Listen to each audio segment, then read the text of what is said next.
रामकृष्ण हरी मंडळी, आज आपण आईच्या हाताने केलेल्या गुळाच्या पाकातल्या दशम्या गावाकडील पद्धतीने करणार आहोत.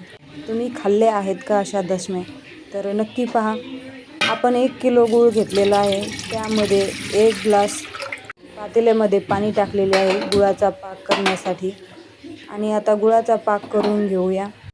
त्याच्यानंतर पाण्यामध्ये तो गूळ टाकून पाक होईपर्यंत उकळून घ्यायचा आहे. पाक आपला हा तयार झालेला आहे. आणि आता आपण गॅस बंद करून त्याला खाली घेऊन थंड झाल्यावर त्याच्यामध्ये आपण टाकणार आहोत सुंठ, बडीशेप, विलायची पावडर करून. आपण इथे घेतलेलं आहे गव्हाचे आणि बाजरीचे पीठ, दोन्ही पण. गव्हाचे पीठ थोडे कमी प्रमाणात घेतलेले आहे.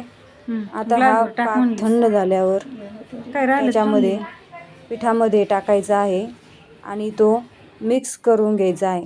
पाक हा जसा लागेल तसाच टाकायचा आहे, एकदम सगळा टाकायचा नाही. आणि त्यामध्ये आपण 1 ग्लास दुधाचा वापर करणार आहोत, कारण दुधाने खूप मऊ होतात. आणि पीठ मळून घेऊन ह्या दशम्याचे आपण कापण्या करणार आहोत. दशमी करणार नाहीत, कारण हे ट्रिपसाठी देण्यासाठी पाहिजेत.